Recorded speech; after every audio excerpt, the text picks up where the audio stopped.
Welcome, beautiful soul, and welcome to Serenity Forever.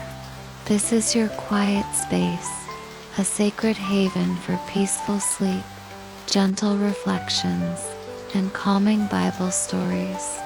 Here, we believe that rest is holy, that your spirit deserves to be nourished, and that every night can end with peace, love, and light.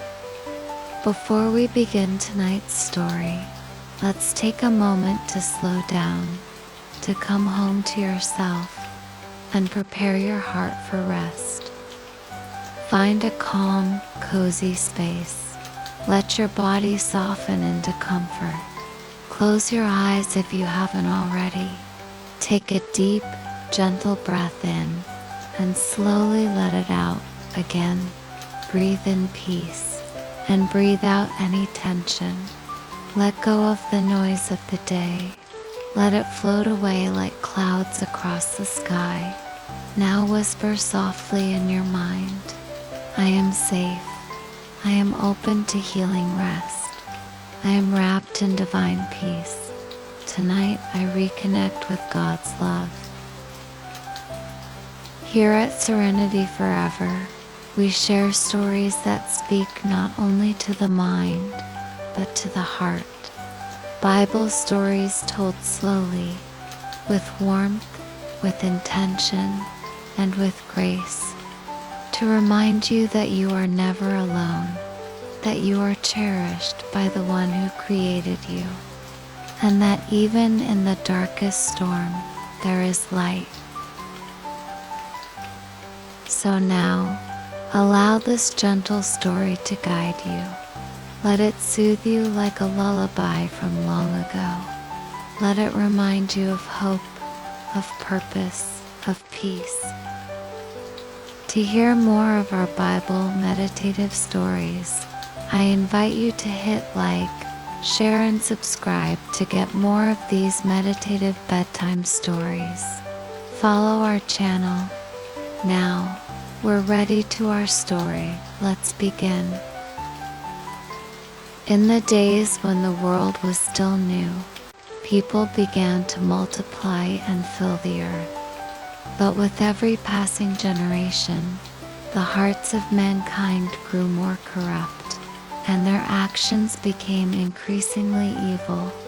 Every thought they had was bent on doing wrong, and the earth was filled with violence. God looked down on his creation, and his heart was filled with sadness. He saw how wicked humanity had become, and he knew that something had to be done. God said to himself, I will destroy every living being on the earth. I will wipe them all out, everything that breathes. But Noah is different. He is a righteous man, and he walks with me. I will save him. Noah, along with his wife, his 3 sons, and their wives, was chosen by God to survive what was to come. God told Noah, build an ark, a large boat out of cypress wood. Make rooms inside and cover it with pitch to keep the water out. The ark will be 137 meters long, 23 meters wide, and 14 meters high. I want you to build it just the way I tell you. Noah listened to God and began building the ark. He knew that the world was about to be destroyed by a great flood, and so he worked day and night, following every detail that God had given him. Once the ark was finished, God told Noah, gather your family and bring 2 of every kind of animal, male and female, into the ark. You will need to bring them in to keep them alive during the flood. Take food for yourself and the animals as well. So Noah did exactly as God commanded. He brought 2 of every kind of animal, lions, elephants, birds, and even insects into the ark. His family joined him, and together they prepared for the great storm. After they were safely inside, God Himself closed the door to the ark, sealing them inside, and then it began to rain. For 40 days and 40 nights, rain poured from the sky. The earth was covered with water, and everything that wasn't on the ark was washed away. The floodwaters grew higher and higher, covering the mountains and destroying everything in their path. Only Noah and the animals aboard the ark were spared. As the days passed, the water continued to rise, but God had not forgotten Noah. After 150 days, He sent a wind to blow across the earth, and the waters began to recede. Slowly, the floodwaters started to fall, and Noah waited patiently inside the ark. One day, Noah opened a window in the ark and sent out a raven. The bird flew back and forth, but found no place to rest. Then Noah sent out a dove to see if the waters had gone down. The dove flew and came back with an olive leaf in its beak. Noah knew that the waters had receded enough for life to return to the earth. A week later, Noah sent out the dove again, and this time it did not return. The earth was dry, and Noah knew it was time to leave the ark.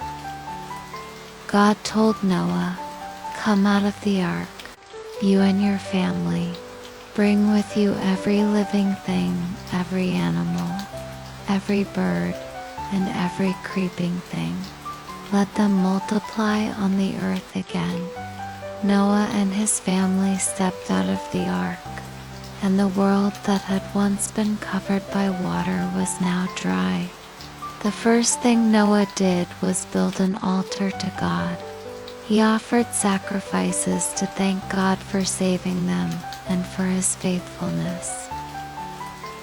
When God smelled the pleasing aroma of Noah's sacrifice, He said, "Never again will I destroy the earth with a flood. I make this promise to you and to all living creatures. As long as the earth remains, there will always be springtime and harvest, cold and heat, summer and winter, day and night." To seal this promise, God made a covenant with Noah.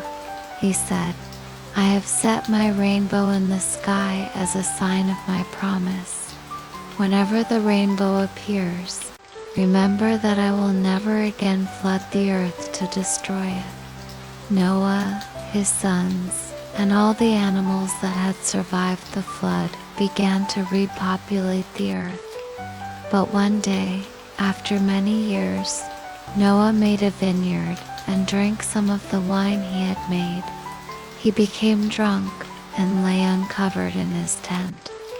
When his son Ham saw his father's nakedness, he went and told his brothers, Shem and Japheth.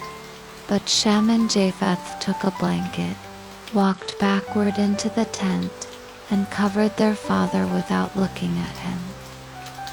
When Noah woke up and learned what had happened, he cursed Ham's descendants, but blessed Shem and Japheth from that day on. The descendants of Noah's sons spread across the earth, and the world began to grow once more. And so, Noah's story became a reminder of God's great love and His promise to never again destroy the earth with a flood. The rainbow shining after every storm remains a sign of that promise, a reminder of God's faithfulness to all creation.